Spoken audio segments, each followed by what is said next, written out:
Hi everyone, this is one content-filled podcast about software development. In the interest of full disclosure, I've got to tell you about the production of this podcast. Well, before I get into this, I'll tell you about how Jameson and I got together. We've been friends on Facebook for ages, not really sure how long, but recently we've been posting on each other's threads in Facebook, and it's obvious we have a real similar view on lots of stuff about business, internet marketing, and entrepreneurship in general. So we hooked up by PM and then connected on Skype and really hit it off. During one of these conversations, it was obvious that we had shared passions, mainly about software development. So I suggested we podcast about it and hopefully help a lot of people out there who are interested in it. So we organised a time and date the following week, and we both mail out to our people to get some questions that we can answer on the podcast. Awesome, right? We did the podcast, and about 3/4 of the way through, Skype dropped, so we reconnected and continued on. After it was complete, I was going into the edit suite to join them together and edit it, etc. I couldn't believe it. I could not find the first 47-minute recording. My heart sunk. I felt like a complete idiot. One of my staff said, maybe he's recorded it. So then I had to call Jameson again and tell him the bad news. Honestly, I felt so bad. But Jameson was extremely cool and said, no worries at all. Stuff like this happens all the time. And the second one will be even better. So cool. He's a very cool dude. He went out of his way to make me feel better because he could see how gutted I was. So we organised a time for the next day to re-record the first 47 minutes of that content. So next day we recorded it all and it went really well. Which brings me to the full disclosure. Today I'm in the edit suite. I open that folder containing the MP3s and you wouldn't believe it.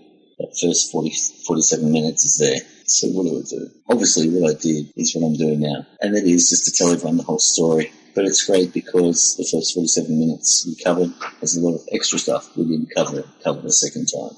So in this podcast, you'll get 2 lots of our discussion of the questions I received and 1 session of questions Jameson was asked from his list. If you want to learn how to get into software development, I really think we've covered a lot of what we do and how we do it. So I think it'll be very helpful. I do apologise for the long intro, but here we go. Here's the podcast, and I hope you really enjoy it as much as we enjoyed creating it.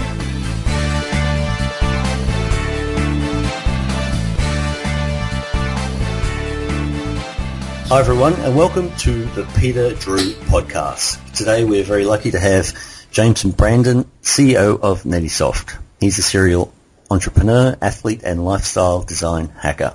He's worked with many industry leaders in both online marketing and the investment space. Jameson advises and mentors for entrepreneurs and startups. He also advises on business development and further business optimization. He's travelled to 6 countries, speaks 3 languages and runs his own national firm from all over the world. I recently saw on Facebook he developed some software for a client that cost the client $150K, and this client then turned that into $6 million. So that was one very happy client. And now over to Jameson. Hey mate, great to have you on board. Hey, thanks. That was a hell of an intro. Dude, you got an awesome bio, which I found at jamesonbranson.com, and that was just a very small part of it. So how about we start off with how long you've been into software development? Sure. Software development, it's really where I got my start. I was self-taught with software development, I want to say about 4 years ago. Been involved in marketing on the internet for about 5 years. And so I first got into middlemaning deals where I was finding people who wanted to get software created, then winning the bid, and then going and finding developers that could actually do it. And so it's kind of like an arbitrage thing, really. And I didn't know that at the time, but I started doing that. And in the process, I self-taught myself, PHP, HTML, and how software works at a deeper level. And so, yeah, overall, I think it's been about 4 years now. Man, that's awesome. I've never heard of that before, and that's like a completely new thing to me, and that's just perfect. I can see how that would work awesome.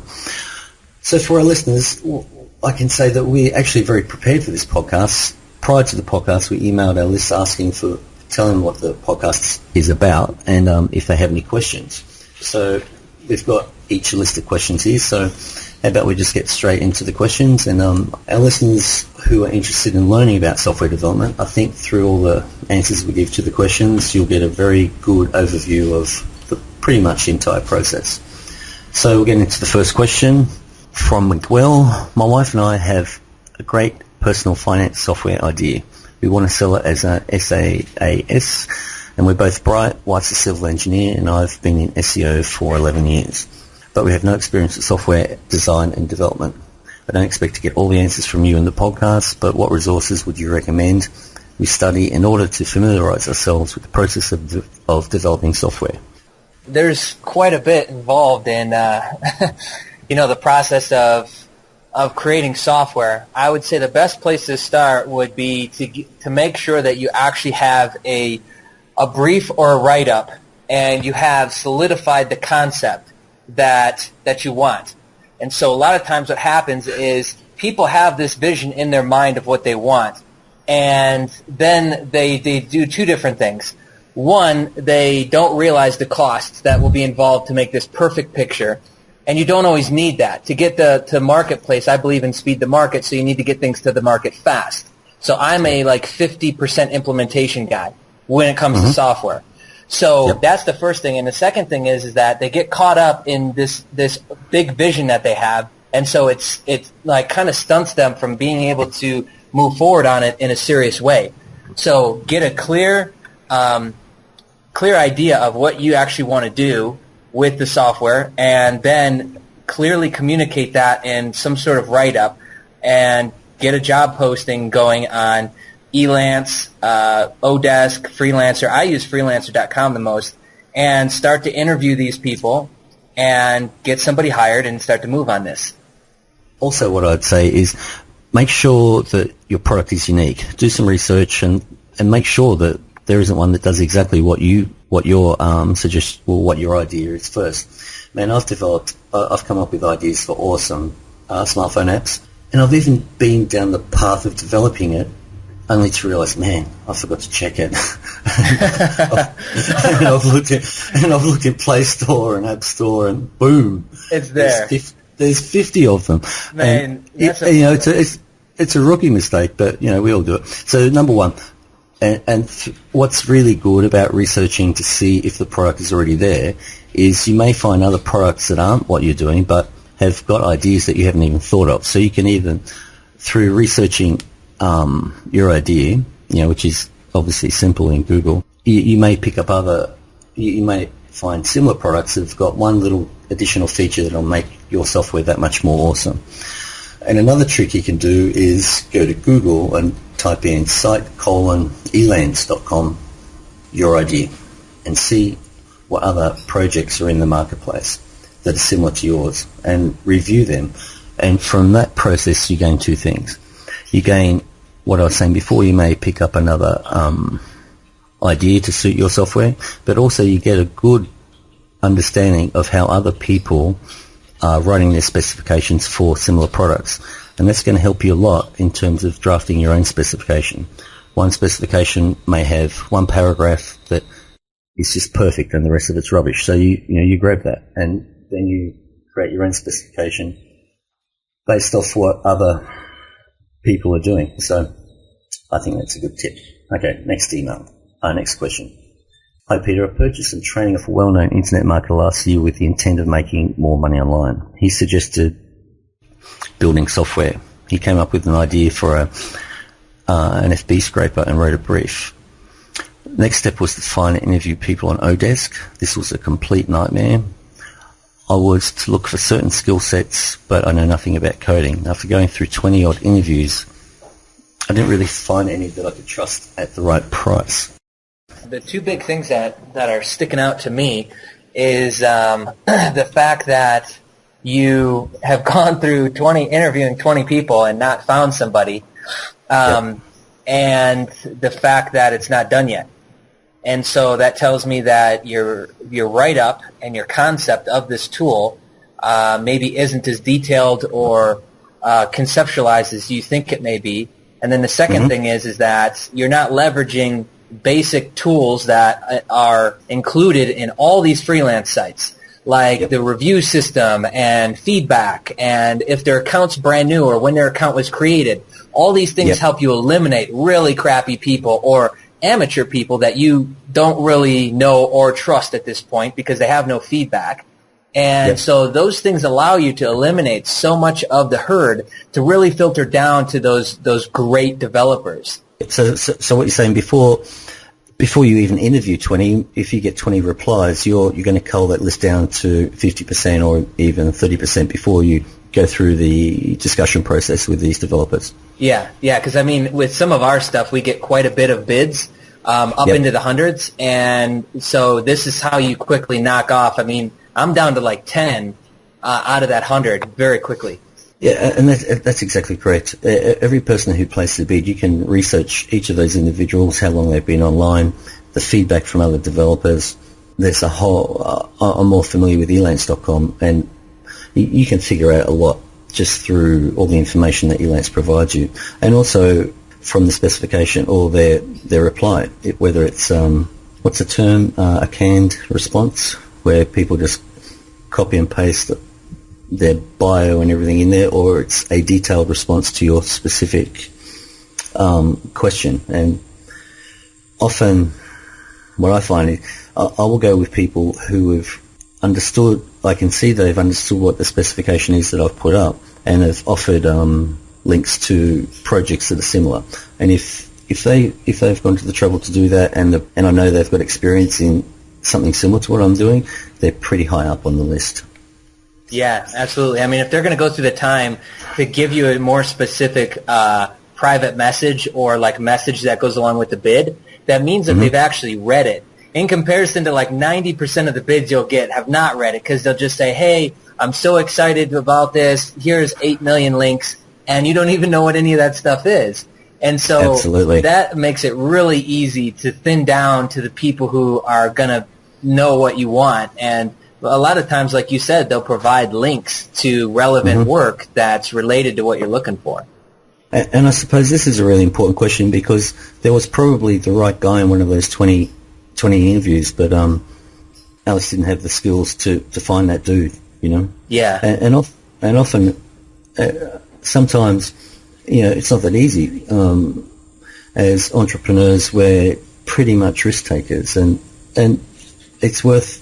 I've taken many risks. I took a risk on one young guy who works for me from Vietnam, and his English is broken. He's a C++ developer, but I just love this kid, and we're working towards getting him over here to work for me full time, and I'm doing that through giving him different projects, and he's proving to me he can do it. He's not the best coder. He's not the best coder in the world, but he's very smart, and he comes up with different ways to produce the software that I need. And I have an excellent relationship with this young guy. And I found him in Elance, and he's very cheap and really, really keen to work and produce awesome results. He goes above and beyond what I ask for every time. Okay, next question. Hi Pete, your software dev podcast. I've always seen that the way to go is with my own products, and I'd love to do software. My main questions are, I know nothing about coding, don't want to know, so how do I communicate with the developer to tell them what I need producing? Number 2, if I have a software product, then there is bound to be support issues from customers. How do I handle that? Will the developer do it for me? 3, how do I choose a reliable developer to code my idea into software? 4, what happens with the software upgrades, for instance, if something is made that uses third-party API and changes? He says, that'll do to start, by Graham.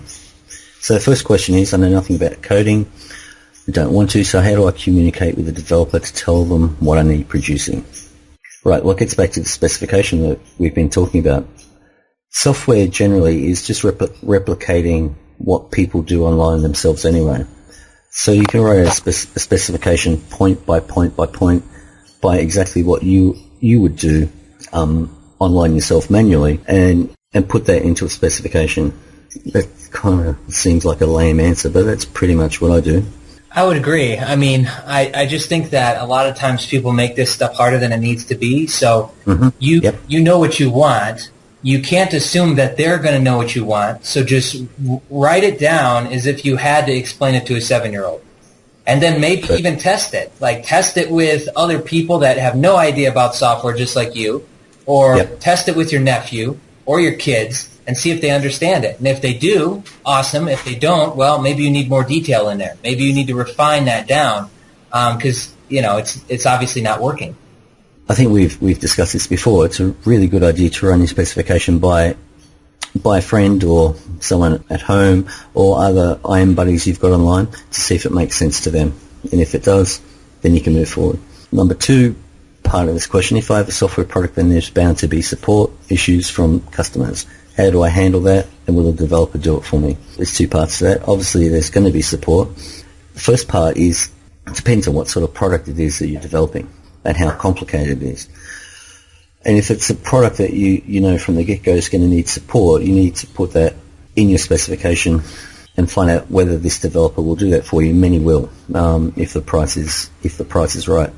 You can get a VA to obviously handle support for you, and you do a deal with the developer to train the VA for you specifically in that. Any other bits to add to that?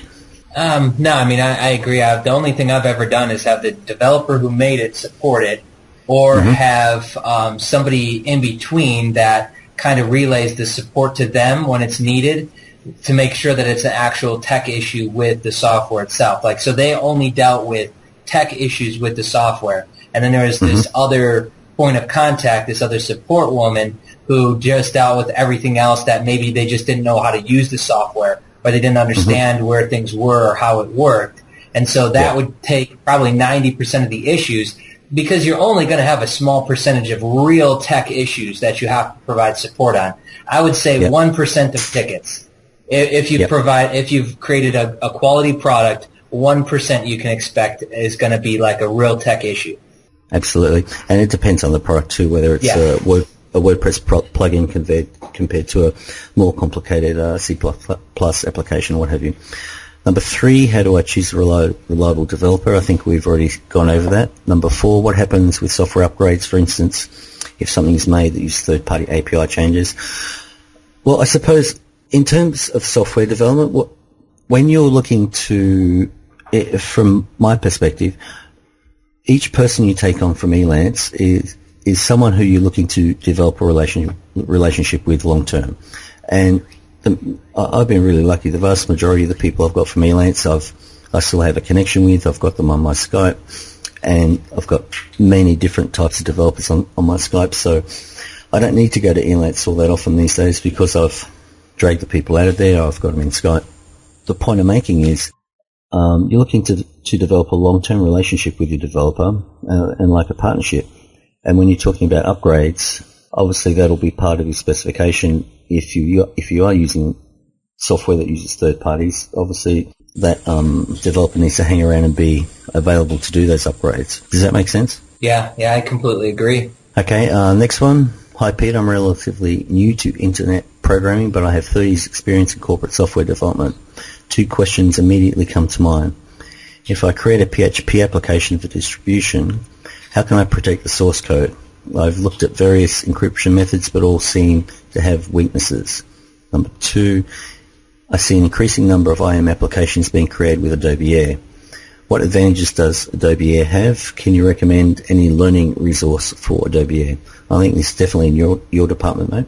Yeah, let's cover the first one, which is protecting the source code. You can use things like IonCube for PHP and HTML stuff. We do that for some projects, and we were doing it for a couple of these publishing companies we work with at first, and then we all just kind of mutually decided to stop using it. And the reason why is because, when it comes to PHP, like, you're tapping into JavaScript libraries, and you're grabbing libraries from here and code snippets. It's like none of that is really truly yours. So there's no real point to try and lock it down. That I just don't subscribe to that. It's kind of like an insecurity thing, that your idea is so unique that everybody's going to steal it. Whereas I believe that if you're that concerned about it, then it's just not going to work for you. Most people have $10 to $100 million ideas in their mind. Getting caught up over one just isn't worth it.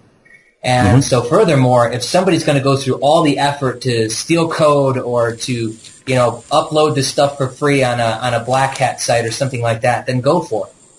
That affects such a small percentage of the overall sales volume that it's not even worth getting bent out of shape about. I totally agree. I think that's just a part of doing business, that 5% is going to be stolen, and at the same time, if one of your products gets listed on the Black Hat forums, they're helping to build your brand anyway. So you get a payoff down the track. People get to know who you are, and if your software's awesome, they're aligning you with awesome software. So I agree, because in those threads, a lot of times you'll see they'll be like, "Man, this is amazing software. This is really great software." You know, because we followed some of our stuff around and watched it get uploaded and watched the thread grow and so on and so forth, because there's a couple things to look at here. You can grow from that experience. So if your software does suck, they're going to tell you all about it in that thread. And so then you'll know how to improve it. And so if your software is really great too, then, I mean, that's just another testimonial. So everybody that comes to that thread that it has the money or gets the money is going to look at it and be like, okay, well, let me contribute to this. Let me, play on that side of the board versus trying to just get everything for free. Absolutely. And I can tell you, I've released unprotected software specifically for the purpose of building my brand in the Black Hat sites. And this was a while ago. This is back in the GeoCities days. And the Black Hat forums were just taking off at that point in time.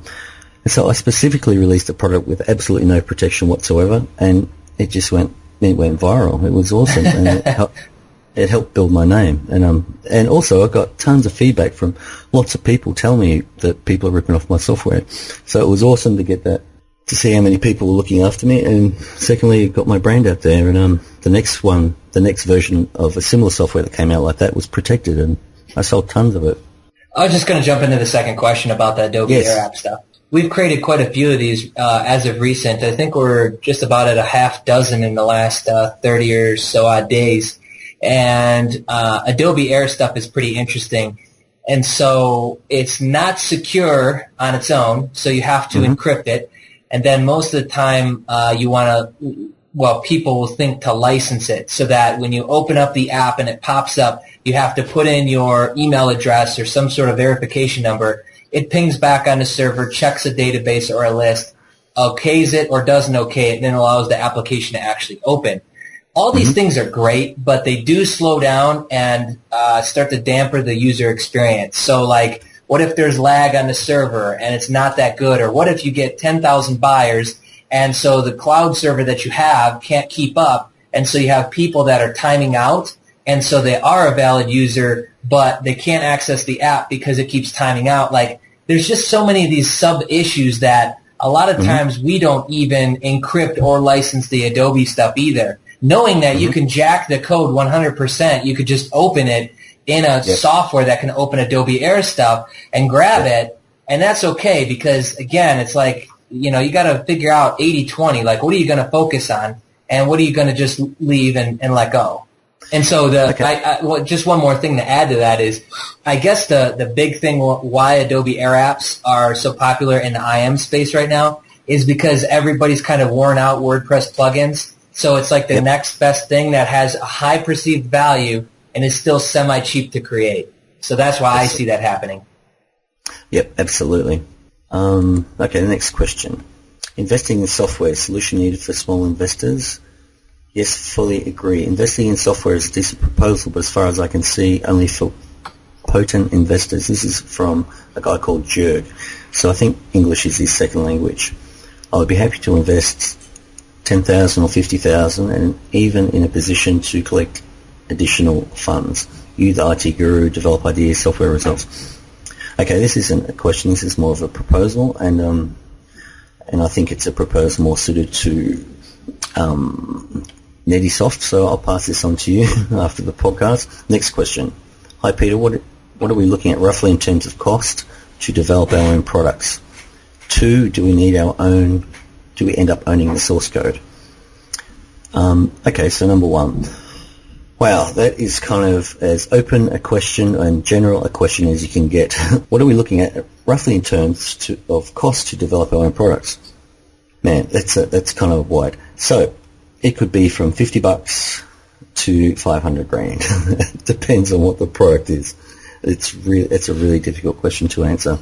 But the good news is, if you've got an idea, you can put a specification together and test it in Elance or Rent-A-Coder or Freelancer.com, and you'll find out really quick. Within 24 hours, you'll get a whole bunch of replies, and you'll get different prices, and they'll give you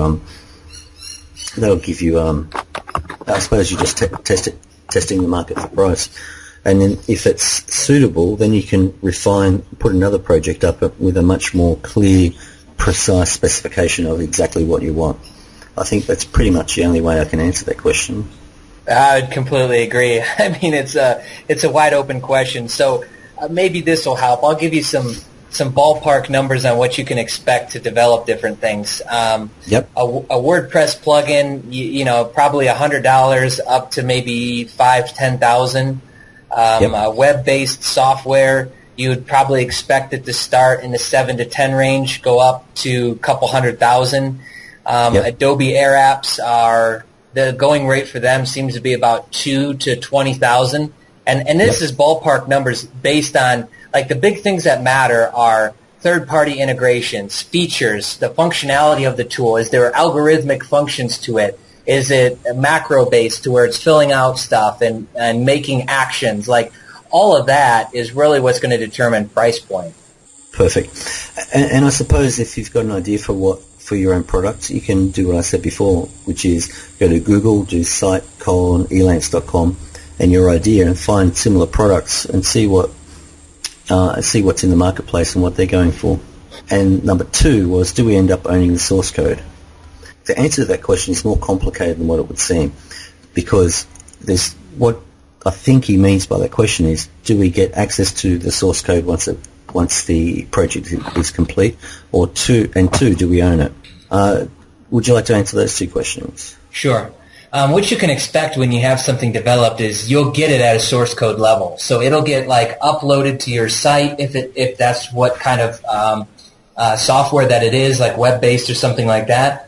Or if it's something like a plugin, I mean, you'll get the source code. You'll get the finished product. So, yeah, you'll get that in the process, and you should absolutely, ask for it. I think it's kind of assumed that you get it, but you might as well ask for it in your write-up. Yep.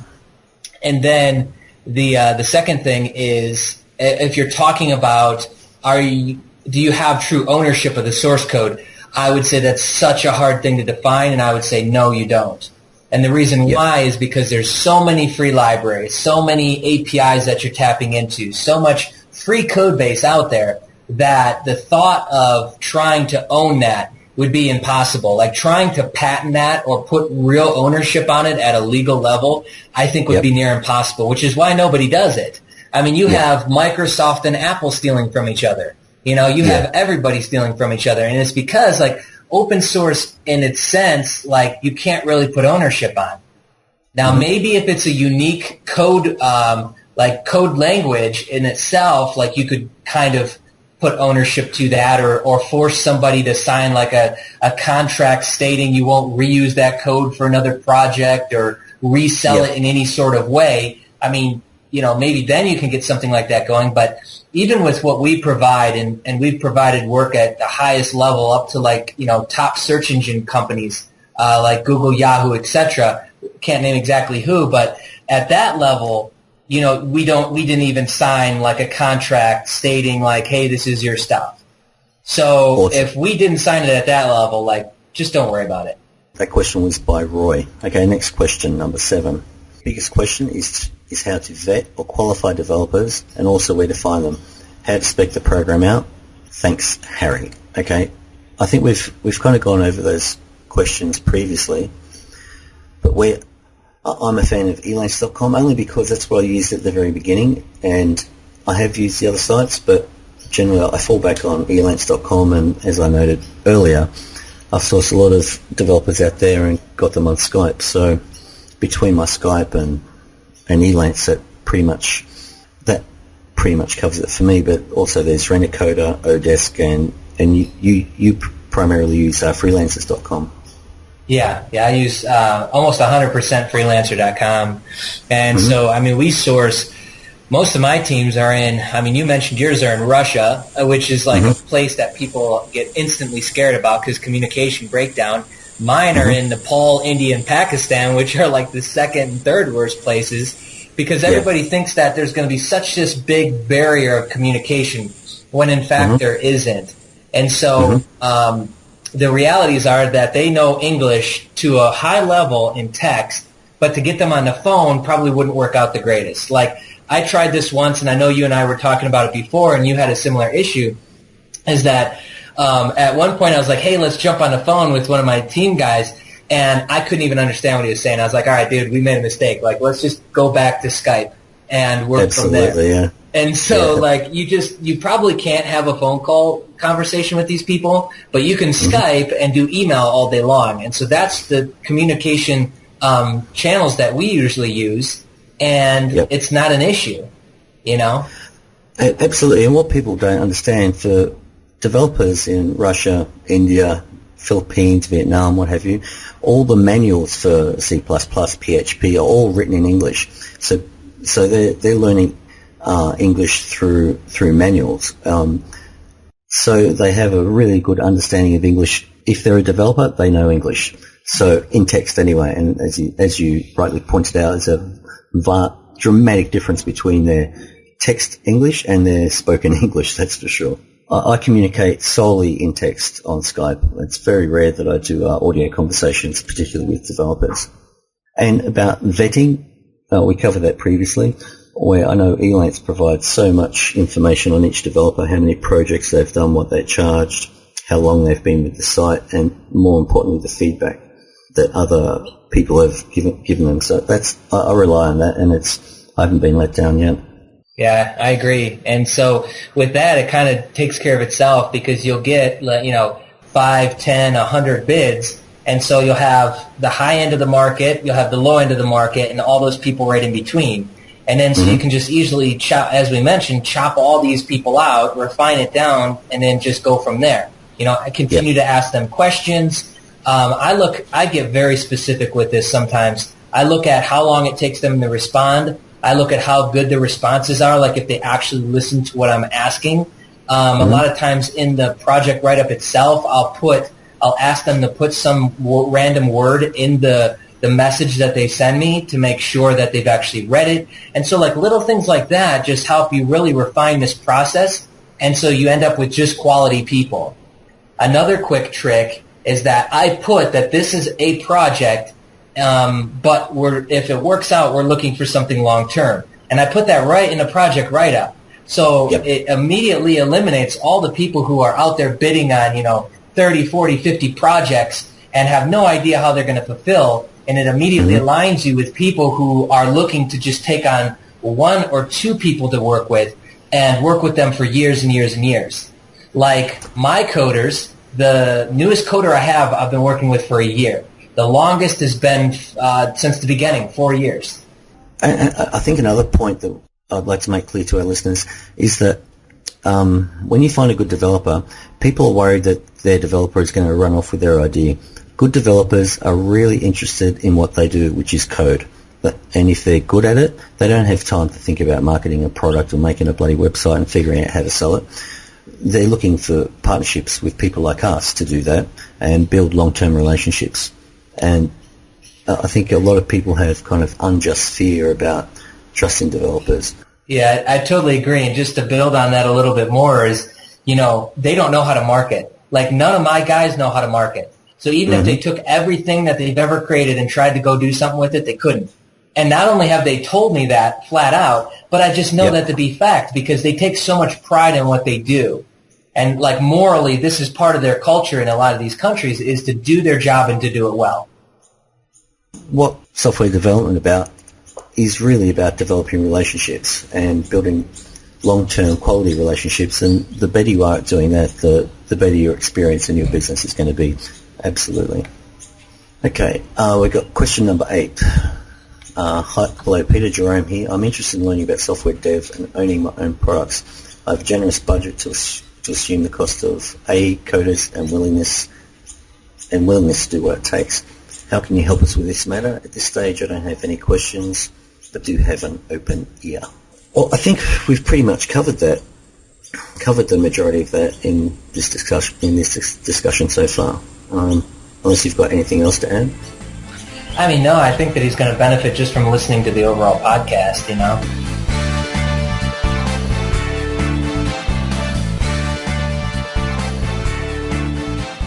Well, first and foremost, I'm just equally excited to be here because it seems like software development, creating software is a massive sticking point for people, in the internet marketing space, and doesn't really matter in any space, really.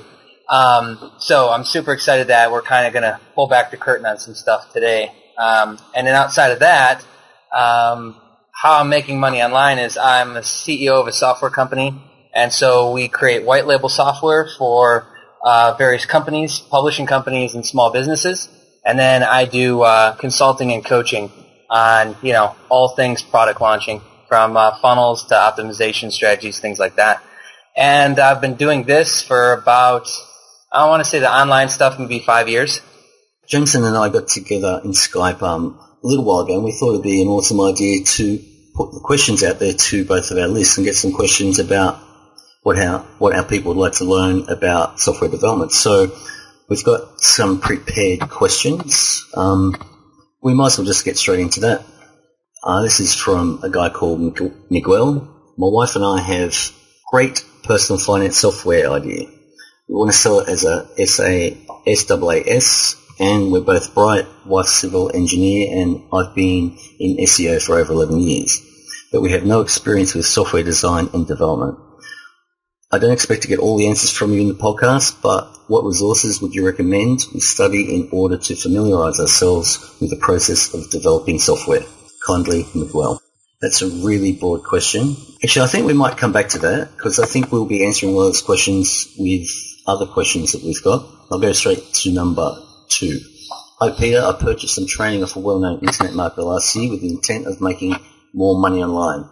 He suggested building software. I came up with the idea of an FBID scraper and wrote a brief. The next step was to find and interview people on Odesk. This was a complete mare, I guess it means nightmare.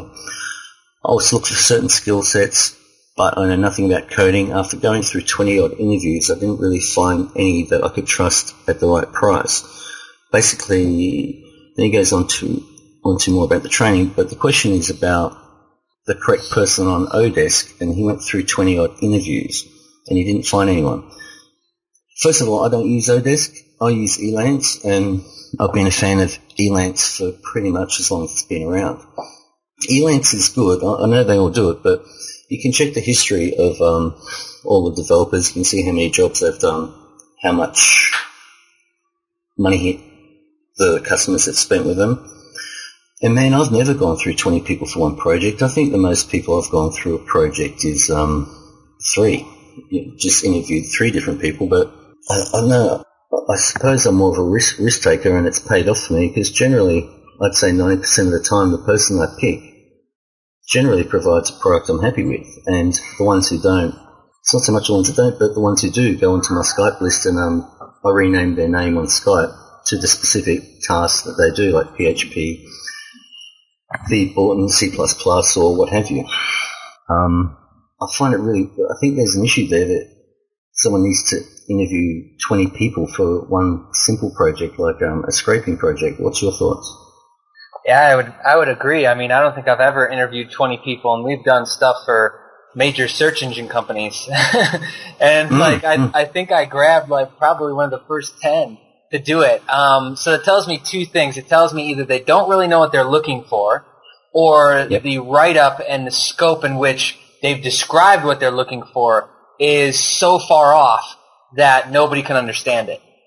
I suppose we need to really, for people who are interested in developing software, the main skill set I see is being specific in your initial specification, and particularly being specific about what you want, understanding what it is that you need, though not giving too much away because it's a public forum, and that's certainly a challenge. How do you go about that?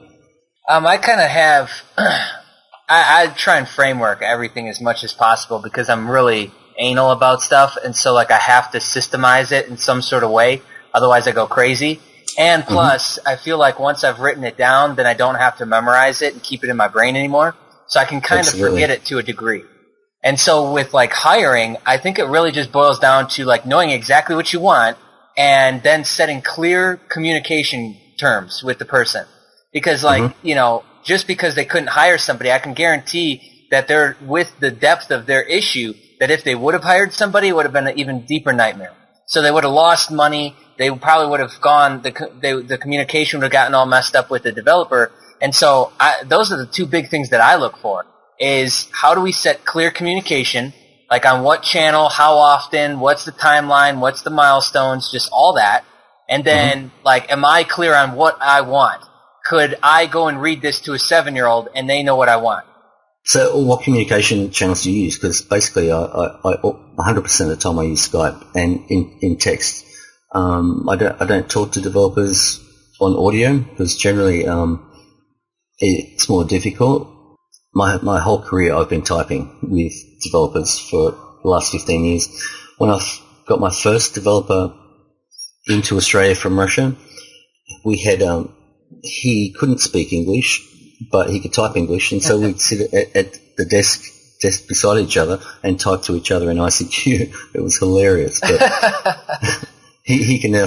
I taught him how to speak English, and that's awesome. And we've got our own kind of Renglish, I suppose, Russian English, and but I've just kept that. So I got good at communicating to non-first English people speaking in text, and I still continue to do that now with every developer I use. I very rarely use audio apart from IM stuff, you know.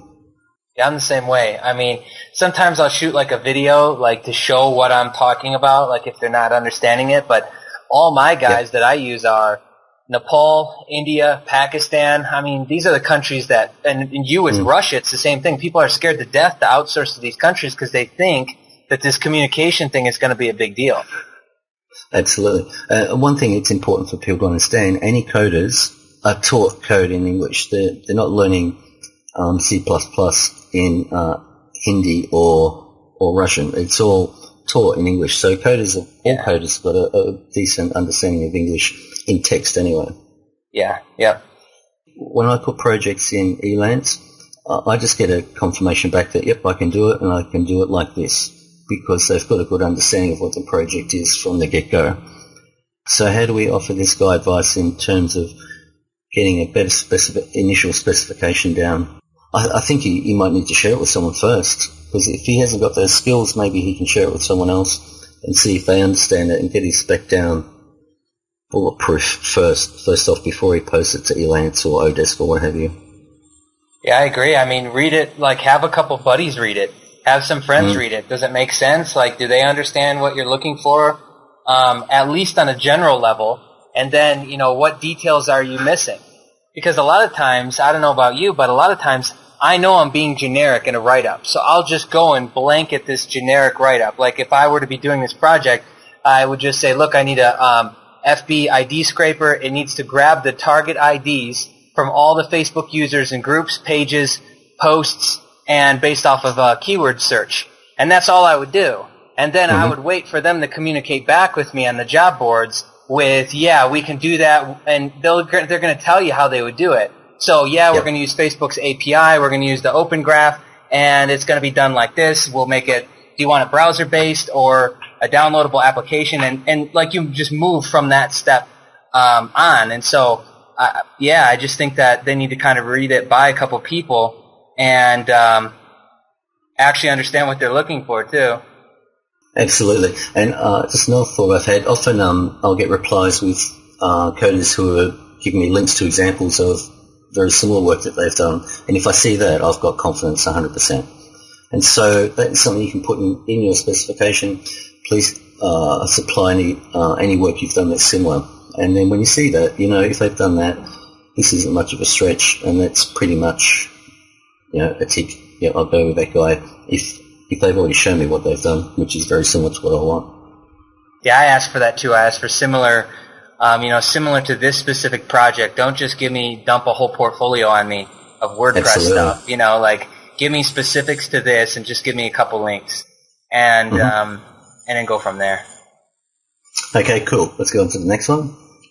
Hi, Peter. I'm relatively new to internet programming, but have 30 plus years experience in corporate software development. 2 questions immediately come to mind. If I create a PHP application for distribution, how can I protect the source code? I've looked at various encryption methods, but all seem to have weaknesses. Number 2, I see an increasing number of IAM applications being created with Adobe Air. What advantages does Adobe Air have? Can you recommend any learning resource for Adobe Air? Thanks, Robert. I'll start off with PHP and encryption. Generally, it doesn't matter whether it's PHP or C++ or Adobe Air. There's always finding that balance between protecting your product and usability. You can protect any software to any level to make it 100% safe, but generally your user experience is just going to go through the floor because it becomes the more protection you add to your software, the more difficult it is, the more laborious it is for your customer to be able to use it. So with PHP, obviously there's IronCube, which you can put on your server, which will protect your code, but it makes the user experience a lot less friendly. With PHP, it's nearly impossible to protect your code because there are people smart enough to figure it out. I've never had a real issue with locking up my PHP products, particularly 100%, because it's only a really small percentage, and the ones that get leaked out are promoting my brand anyway. So hasn't all been that much of a big issue for me. What are your thoughts? I don't think I've ever tried to secure anything down past IronCube, and most of the time, we've done it on a few projects that requested it, but it was just a hassle. And it can be cracked to a degree if you're just securing PHP stuff. And so it's kind of what's the point? I mean, I wouldn't even bother. And then when you get into adding in for Adobe Air, we've been doing a lot of that recently. We've done probably 5-6 apps in the last couple months. And so the big thing there is to do licensing. And so that's a big pain too, because then every time you open up the Adobe Air app, it has to ping the server, check the email through the database, and then give a response back to allow access. And then with some of these apps that we're building, there's levels within the app, so it's they'll only get access to certain stuff. All of that starts to create issues when you start to incorporate licensing system and encryption. And I don't know, I just kind of feel if you want it that bad and you want to break into the basic levels of protection we put in there, then go for it. That's kind of how I feel. I think one thing that people need to understand is that your stuff is going to go, and that's a cost of doing business, and let's say around a figure of 5%. That 5% of your product, if it's particularly a PHP product, is just going to go, and it's a part of doing business. And you can't allow a 5% issue to stop an awesome product moving forward. Just take for granted that's going to happen, and get your code out there, get your product out there, and start developing that brand, and people will pay. Most people are awesome, and they're happy to pay for your product, And some people aren't so much awesome, or maybe they can't afford it. I would just say 80-20 rule or something like that. Why waste the effort, the time, and all that? Absolutely. Some people got more time than money, and they'll put the time into ripping your code. Other people who've got the money are very happy to pay for it and buy your products. Oh, this guy, I don't think he understood my question correctly, but I'll read it out, and I think we can pass this guy to you anyway. This guy's name's Jurg, and he goes, investing in software is a solution needed for small investors. Yes, fully agree. Investing in software is a decent proposal, but as far as I can see, only for potent investors. I would be happy to invest 10 to 50k and even in a position to collect additional funds. You, the IT guru, develop ideas, software, results sharing. Nothing special, typical venture business, but A, not so rich persons like me. B, you have all the knowledge and resources needed to succeed. C, managing the whole story isn't the easiest part. Okay, I don't think that's an appropriate question for this podcast, but I'll pass Joe on to you, and you can, because that's what you do. You develop software, so I'll make that connection. Okay, next question. 6. Hi, Peter. What are we looking at roughly in terms of cost to develop our own products? 2. Do we end up owning the source code? And he's got a few other questions. Okay, so what are we looking at roughly in terms of cost to develop our own products? Do you want to take that? Sure. I think it's going to depend completely on what you're looking to have created. So to give you some ballpark numbers on stuff that we regularly build, we regularly do like web-based software or Adobe stuff. And so the web-based stuff, for a very simple application that will have maybe a couple different levels to it, each level having different features. I mean, starting price we're into 10,000, and cap out probably 200, 250, depending on what it's doing and the integration points with APIs and third-party tools and support and everything like that. So I think that's a very generic question, and it depends 100% on what you're really looking to have done. Like if you're looking to create products to just make a quick buck or two off of a launch in the internet marketing space, well then you could probably set a relative budget of about $2,000 to $5,000, and you could have something fairly nice put together. You'd make back your money and have a nice return, and you could start to build yourself up to higher quality software. If that's the case, then I would definitely suggest that. Okay, and then he asked, do we end up owning the source code? With stuff that we do, we never put a guarantee that you own the source code. That would be like signing a contract saying that we're never going to use the source code ever again. Because if it's a slippery slope. If we were to agree that this source code is yours, and we, first and foremost, if we were using free libraries like anything JavaScript or any PHP libraries that we're snagging that are pre-built, we're already like lying because we'd be agreeing that that's your source code and you own it. And it's not. So in terms of like source code, I think the best way to look at it is like it's kind of all open to a degree. If you're using a more rare coding language or you're doing something in Adobe Air, I think then you can start to get into like putting guarantees on, exclusiveness of code, ownership of code, things like that. But for PHP web-based stuff, I never try and put any guarantee or ownership on that. So you'd be happy to hand over the source code at the end of the project to the person?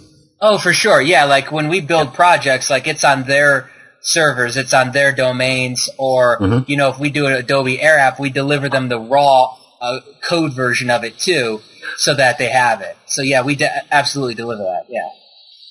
Absolutely. And I'd just like to go back over point one. It's such an open question. What are we looking at roughly in terms of cost to develop our own products?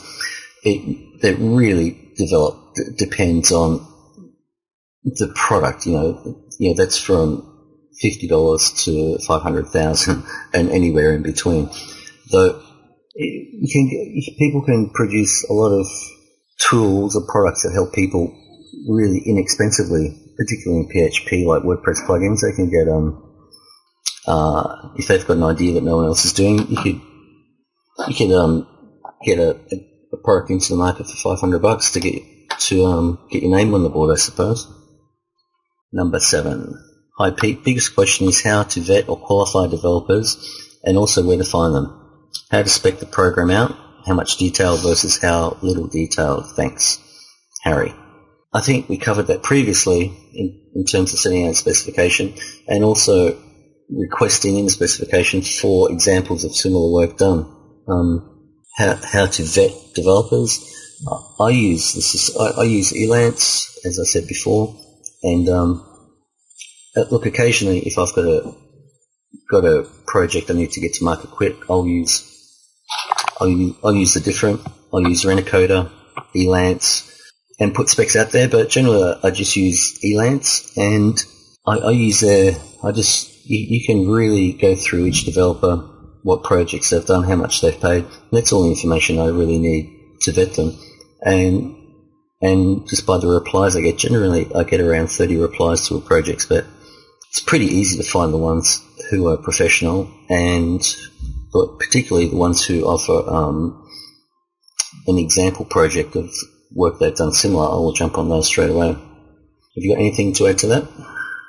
I was just going to add is that I use freelancer.com, what's crazy about that site is like you'll get like 200 bids on like a good coding job. You'll probably get anywhere between 100 to 200 bids. And so Wow, what's funny about that is it's really easy to vet these guys. Okay, first, do they have any reviews? No? All right, they're gone. Next, do they have feedback? And then go and look at their feedback. Is there anything in the last 3 months that they didn't complete and people reported them that they just disappeared? Cool, they're out of the mix. Next, do they have, did they respond with a generic, here's my 18 million links for my portfolio? Or did they give you what you're looking for, which is a detailed response based on what you're asking? So X out some more people and keep the other ones. And then you can put little things in your job posting like, put this in your private message so that I know that you read this. That helps eliminate people. Like, it's just little filtering and refinement points like that help you take 200 responses down to like 20, down to 10, down to 2, and, pick one and roll with them. Perfect. That's awesome. I did not know that about Freelancer. Another 2 questions from Harry. How do you know if the programmer is quoting a reasonable rate and time? Number 2, how do you protect yourself? Do you use an escrow service? I know some sites like Rent-A-Coda and others have it built in. So, yes. Elancer's got the escrow built in, and I just use that. How do you know if the programmer is quoting a reasonable rate and time? I know that off the top of my head because I've been doing it for so long. And obviously you'll get a lot of quotes in, and you compare each quote to the others that have been submitted to you. So it depends on how well they've replied. and like, I generally don't go for the most expensive people, but I generally find a mid-range reply with someone who has offered an example of what they do that is similar, I suppose. Yeah, I think it's interesting. You post enough jobs, you start to see similarities. And so some of the things I noticed is that the cheapest guys will run away from them, and the most expensive guys run away from them as well. The cheapest guys they'll go out and try and book 100 jobs and then not know how to fulfill. And the same thing will happen with this most expensive, because that's actually either a recruiter or an office manager that's like working an entire, internet park. And so what's going to happen with the most expensive price is your job's going to get bounced around to like 50 different guys, and it'll get done in 6 months, whereas everybody else quoted you 30 days. So you can kind of compare and so I agree, mid-range is the best way to go. And so you can compare the quotes. So some guys, you'll see a bunch of them at maybe like 30 days, and then you'll see some people at like 6 months, a year. You don't want those people, because that doesn't mean that they're doing a good job and taking a long time to do it. That means that they're going to bounce your project around with 50 others, and when it gets done, it gets done. That's not what you want. On a side note, it was interesting, after we got off our last Skype conversation planning this podcast, the next day I had someone pop up on my Skype, add me to Skype and say hi. Actually, I should pull it up now. And I go, hi, who are you? And I'll just read out the whole conversation. It's fascinating, because I just got off the phone, off Skype with you the day before, and then someone adds me, I go, hi, who's this? Hi, I'm Sharon. I got you from Freelancer. And I go, oh, do I know you? No. We have doing PHP, Joomla, WordPress, SEO, Android. And I go, and I just got a quote for an Android app literally a couple of hours before. So I go, oh, can you show me some examples of Android apps you have created? And she goes, sure. And she sent a whole bunch of links, and they were awesome. So I go, let me think about it. I'll get back to you. Okay. She gives me her email. I go, you still there? Yes, I'm here. She says, do you have any urgent projects in the pipeline? I'll send you over specification for a new Android app. Okay. And I emailed her the spec that I sent out that same day to another guy. Now, normally I don't reply to Skype spam, but it was just such a coincidence that we were talking about doing this podcast about developers developing software, and I get pinged this thing. And so I emailed her the spec, and it came back, and the quote she sent was professional. It was really well laid out. I had confidence in them, but they didn't understand specification correctly, and the price was really good. So unfortunately I didn't use them. I used the existing developer that I've used for a while. But it's just amazing that when you're in that space, I suppose the point being, once you're in the space of developing software, I get to meet people like you. I get people just come at me from nowhere in Skype and offer to do work for me. So the point of that is, once you start developing product, everything gets a lot easier. You just got to really get into the space and make the mistakes that we've all made at the beginning and push through them. Okay, next question. Hello, Peter, Jerome here. I'm interested in learning about software dev and owning my own products. I have a generous budget to assume the cost of a coder and willingness to do what it takes. How can you help with this matter? At this stage, I don't have any questions, but do have an open ear. There's nothing to answer there. I think just putting this podcast out is going to help there. Number 9, I've been wanting to enter this space for the longest time. I've tried developing without sources, and all that happened were brilliant incomplete projects, thousands down the drain, as the developers, after collecting some cash, disappeared into the ether, aka Elance and Odesk. I continue to design software with hope of someday getting these to production and market, awaiting your suggestions. Kashan. I suppose that just gets back to what we've been talking about previously, and in terms of picking the right people and getting the correct specification out in the first place to attract the right responses.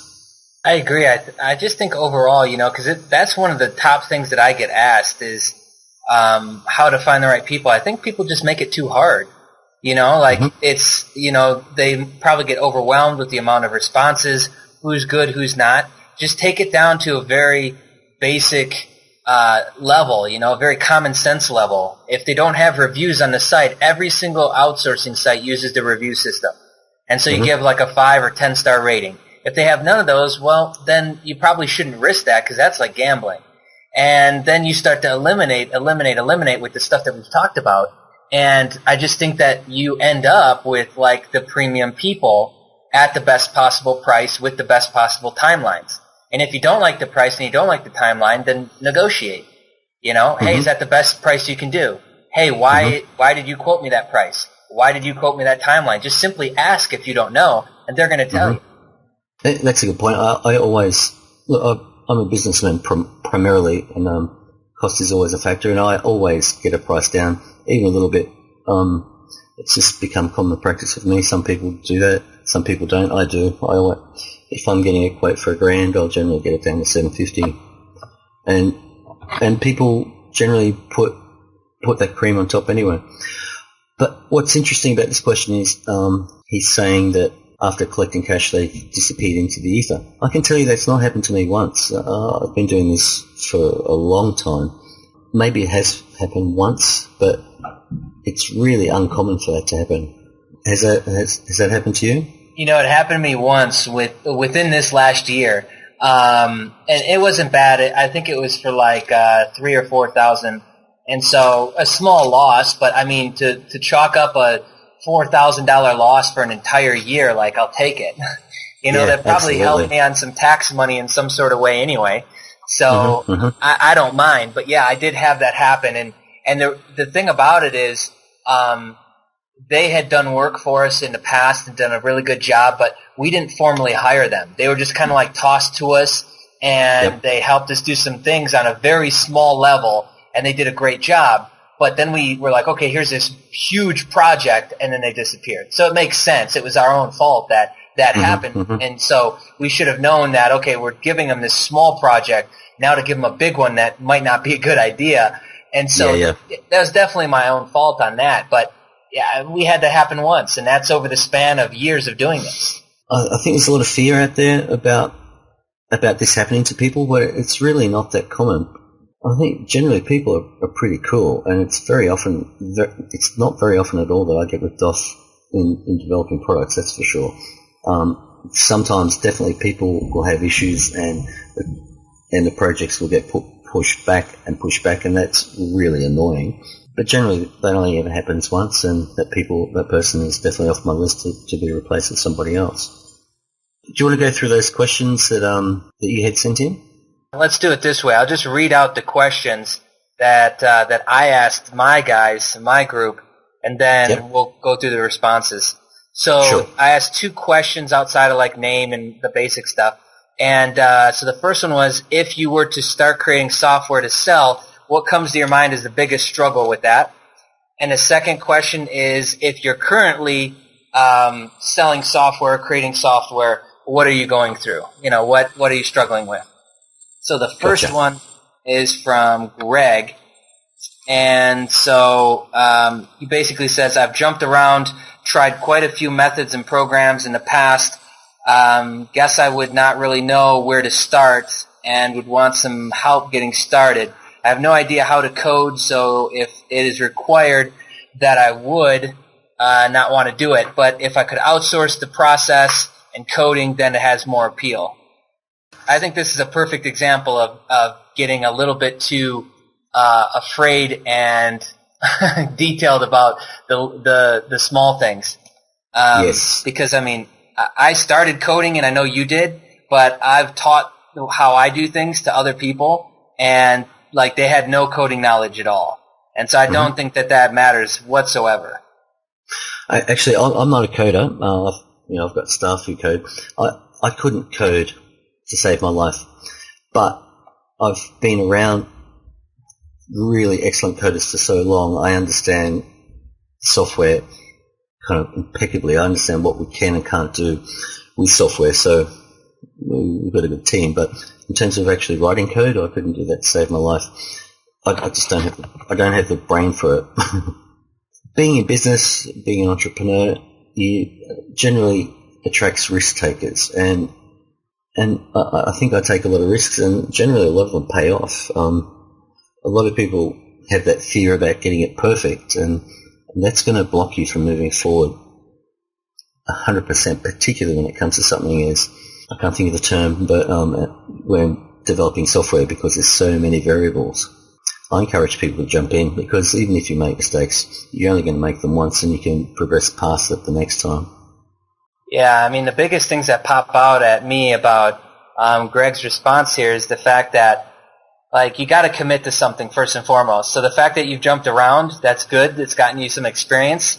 But, the people who make it are the people who stick with things in the long run. And so software, I'm like you, Peter, to where I take gambles with things and I take risks. And it's crazy. It's they almost all the time work out. And so I don't mark that up to luck. I just mark it up to the fact that I'm confident in myself, and I'm willing to put in the work and make the pieces and the things work and fit when things come up. People Absolutely. are so quick to just jump ship. Oh man, this project, I could just see it in my head. A coding project starts to maybe have some bumpy road to it, and people would just abandon ship when all you really need to do is figure out a solution to keep moving. Absolutely, and that's our role as the CEO. The buck stops with us, and we're the ones who need to figure out how to pull it together and make things work. And I suppose that's what we do. And that's a critical part with software development. This is from Mark. Says so he looks like he's already creating stuff. I have created several software products using coders from Odesk and Elance, and then sold them on WF, which I'm assuming stands for Warrior Forum. I only paid $1,000 or $2,000 for the software and made a great return, but I have to keep launching over and over to keep constant money coming in. How can I make consistent money with this stuff so I don't have to keep launching? That's a good question. That's the best question, isn't it? I think so. That's one of my favorite questions so far. Do you want to jump in first, or you want me to? Sure. Well, obviously this guy will be building a list selling his products. It's a different world these days with the Warrior Forum, because the products out there are so cheap and people don't like paying for a membership. So that means you need to up your game to produce a product that people are happy to pay a monthly membership fee for. And that comes back on the developer. If you've got a product that you can sell once, generally for an average or low price, that's a reflection on your product. So you need to up your game and find that product that suits the model of a membership. If somebody answered these specific answers, they would start to see different answers or different questions show up underneath that. so you could change the landscape of the form based on how they were answering. So it's like a little bit of logic. So they started adding things like that in, and then they started adding in third-party integration points to like Aweber, to payment processing. So then you could have people added to your mailing lists. You could have payment processing done on these forms so that you could actually make secure checkout pages with it. You would just have to add HTTPS to your servers. So it was a really cool concept. But I mean, the basic structure is so simple, and the basic concept is so simple. So that's a great example. And so they do a yearly. And so they do a 3 different price points, and you have to renew each year. And so they do very, very well. So, I mean, it doesn't have to be this crazy new idea or concept, but it just has to be really good. So that's an example of like a simple product that people would churn and burn on WF that turned into an awesome product over time and turned into a membership product. Yeah, absolutely. Let's jump into the next one. It looks like Elaine. I have a software concept that I've tried to get done now for 5 months. I hire a freelancer, pay them, and then after a few weeks I end up with really bad or not what I want version of the software, or I get nothing and they disappear. So after this has happened a few times now, I get frustrated and shelve the whole idea. I'm currently working a job and that I hate, and I want to get this done so I can start selling it. So the direct questions are, how do I hire a good freelancer, and how do I ensure I don't lose money on another crappy guy? Well, that kind of gets back to what we've been talking about previously in terms of, well, she's got a lot of lessons there. She's figured out exactly what she doesn't want, and that's what she needs to put in the specification and tidy up that specification. I think it's just part of the process for her in terms of learning this system. She probably needs to go through that process to find out how to write the exact specification and then know how to communicate with each of the people who put in quotes before she chooses one. Yeah, I agree. I mean, it kind of seems like we've got some of these same things popping up, and so it's good that she's like sticking with it and continually like let's keep doing this. But if you're having those issues, it tells me that there's an issue with, again, communication or the write-up. It's more likely a reflection of her technical writing skills, and she's kind of to date, she's got what she asked for, and that is a low spec, and the guy's probably delivered what he thought was what she wanted, which is opposite to what she really wanted. So that's 100% on her through not communicating effectively at the very beginning with that developer. Developers don't make stuff. Developers are there to make long-term relationships with people to make more money long-term. That's what they're there for. And if they've produced a product for you, they've produced a product which they think is what you want. And if it's not what you want, that means that there's definitely a communication issue. And I think this is a part of the process for this lady to learn how to be more specific about exactly what it is that she wants and learn those communication skills with developers. Yeah, I mean, I agree. I think that you just can't assume that somebody's going to know what you want. You got to tell them. Absolutely. I've had people suggest ideas to me about products. Because I'm in the same space as they are, I understand what they're talking about. But I know a developer would have absolutely no idea where to go with that project. So it all gets back down to learning how to communicate with developers and being very specific. Because I remember in the beginning, I mean, I used to assume a lot. You know, I would assume that they knew what I was thinking. And so, when I first started, it was bumpy. You know, there was a lot of communication breakdowns, but it never led to, like, me getting burned on a project or a job or anything, but it led to us, like, really having to have deep conversations and explain what this means and, you know, and walk them through these processes that I was just kind of assuming they knew. And also, I get people to, in the quote phase, is to get me on Skype, and then I can pick their brains in Skype as well and find out if they're the right person for me. And it takes time, but you can communicate privately. And so it gives you a much better opportunity to find out exactly where they're at with it, what they've done in the past, and if they can do what it is that you need. So I think getting them out of that platform, I'm not I know I can do that in e-links. I think there are rules against doing that in other platforms, but I try and get them on Skype. And so I can really pick their brains. And I do that in text. I do the same thing. I do Skype mostly, and so I'll if I like them, I'll jump them over to Skype and really start chatting with them. Just one real quick tip with Skype. Whenever I add a developer to Skype, I add them, then I go down to their name on the list, I go to rename, and then it will be their name, PHP dev, or vBulletin, C++, Android, iOS developer. So when I need someone, I just type in, if I need a PHP guy, go to Skype, search for PHP, and then all my PHP devs come up and see who's online, and I ping them straight away. So my Skype is full of developers, and just renaming them makes it really easy for me to find them. Yeah, that's a cool tip. We've got one more question. I think we got one more. Yeah, from Melissa. She puts, I guess it does not matter, as I've tried a lot of things and not really made much money. This whole make money online stuff is getting really frustrating. I just get overwhelmed with it all. I like what you're trying to do here, so see if we can learn something from it. My questions would be to get a better idea of how everything would work. Like, am I learning to code, or am I trying to hire a freelancer to do this?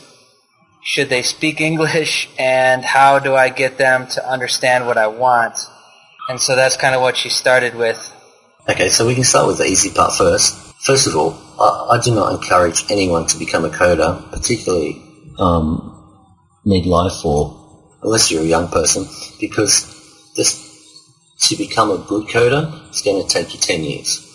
Like, to be able to develop really good code takes a long time. So, but I employ experts to do what they're expert in, and I recommend she does the same. Definitely hire a freelancer, and generally to hire a freelancer is almost, in my mind, a derogatory term. What you're doing is looking to partner with someone. If you want to make money online, you're developing relationships with people. And to hire a freelancer, it doesn't sound very cool. What you're looking for is people you can work with long term, and they're starting with this one project. If you develop a good relationship with this person, you two can make a lot of money over a long period of time together. So I would change that from to hire a freelancer to look for a development partner. And if you just change it to that from the very beginning, you're going to have a better relationship with that person. They're looking for the same things as we are, and that is to make money long term.